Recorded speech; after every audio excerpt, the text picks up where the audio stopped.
Hi, Kellen Rouse, and I'm doing another update. It's been a couple months since my last update, which was very emotional and was about me being disappointed about not being finished with EMDR after having processed all of my target memories. Since then, I have been slowly working on the other kind of EMDR that I talked a little bit about in my last video. This is called ego state therapy. So ego, like your ego, ego, and state, like, a state. So ego state therapy. And again, as I've prefaced before many times, I'm not a psychologist or a psychiatrist or a therapist. So this is a personal account from a layperson's point of view. So what I've come to understand about ego state therapy is that just like our trauma memories exist outside of our regular sort of memory patterns or whatever, and become these little spiky things that stand by themselves and for which we often don't have context or understand what happened before or after, how something came about or whatever. It's just the sensorial experience is there. So just like that can happen with trauma, people can also get stuck in the time that the trauma was occurring. So for example, for me, the 2 years that I was talking about getting out in my last video are from the ages of about 11 to about 13. And there is very much a part of myself, about a 12-year-old me, who is stuck in this horrible place, in the most traumatic part of my childhood. And that person, or it's me, I mean, this is all metaphorical, right? That part of me holds a lot of memories. It holds the memories that I'm trying to recover. I don't know if recover is the right word. It's probably not the in vogue word right now, but basically trying to recover. And it has, and that part of me has been protecting me from a lot of memories that I definitely would not have been able to deal with until a time like now, when I'm ready to really work on trauma. So over the past few sessions, we've been kind of inviting this part of me to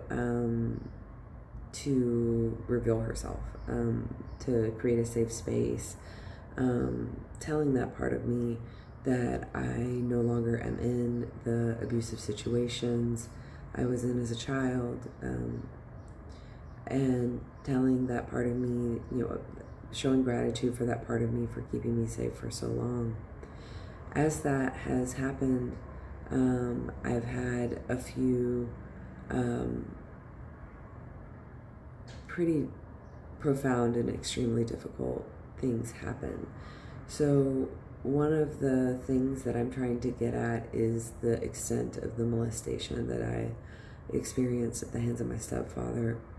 I only had 2 memories to begin with, and those 2 memories were very different. So in the first memory, I was molested, and I pretended like I was asleep, and I froze up. So, flight, fight, or freeze, and I froze. I was 11. The next one, I remember I was participating in the molestation. I had agency in the molestation. And that's it. That's all I've ever had. And I've always wondered, how did I get from point A to point B? And I knew that there had to be more there. So one of the first things that happened is that I had a strong memory of another incident that bridges the freezing and the, I hate to say having agency, because as a child you never really have agency, but participating in the sexual encounter.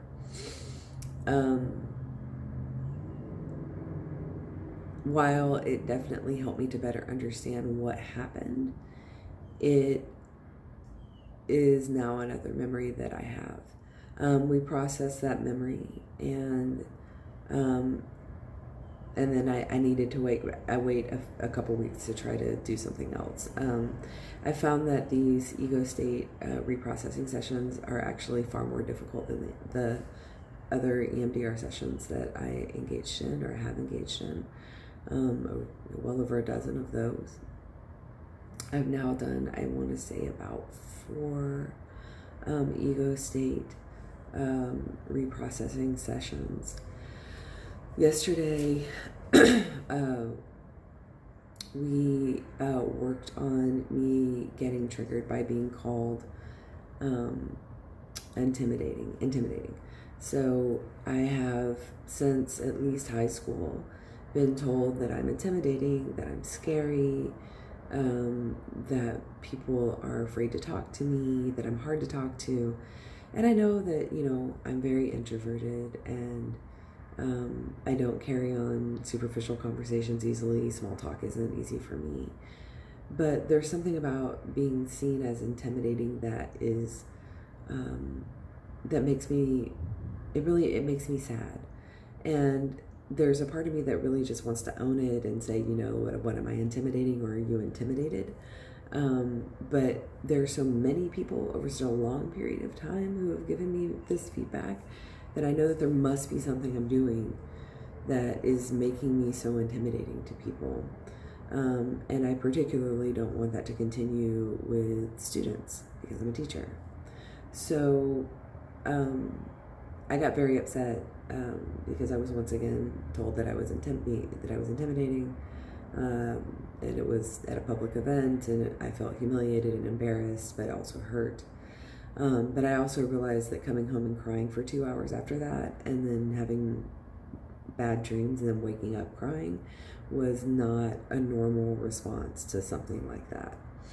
So when I went into the session, I wasn't really sure exactly what we were going to do, but I decided to let my therapist know about this event that triggered me.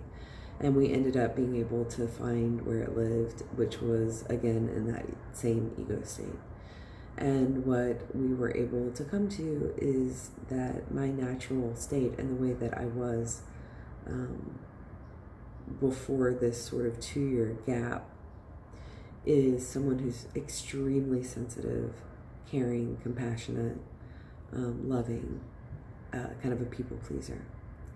When I came out of that 2 years, I gave 0 fucks. If I gave any fucks, I kept them very well hidden. And that protected me because the love and affection that I would have directed toward my caretakers, I had to not do. I had to push it down because those people were hurting me over and over again. And I kind of got stuck that way. It's easy to hide being sensitive and empathic and easily hurt when what people really actually see is that I'm intimidating or intense or scary or a strong woman or whatever. So it's not that I'm not proud of being a strong woman and an assertive woman, or that I think I need to spend a lot of time making other people comfortable, but this is something that bothers me. So that was what my latest ego state therapy session was about. Before that, I also had to work on my mother not believing me about being molested. That was another memory that came up that was something that I needed to process. I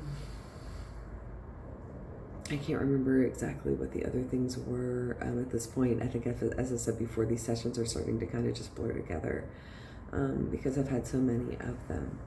But ego state therapy, I think, is a fairly rare kind of treatment. I haven't found a whole lot of information about it, and I don't know anyone else who's doing it or has done it. So I'll definitely get back to you about whether this is helpful to me. Right now, it's just really hard. I feel raw. I feel drained. I hurt, like not so much the kind of hurt pain that I had before, but almost on the inside, like my chest hurts, you know. My stomach muscles hurt. My throat hurts. You know, just I can't really describe it to you in any other way. It's a bizarre feeling. So I'm hoping that this is the true purging. That once we were able to get through all of the memories that I'm easily able to access, that this is what's underlying that trauma, and I'm hoping that by dealing with this, which again, let me reiterate, is extremely difficult, not for the faint of heart, and really not for people who are unstable.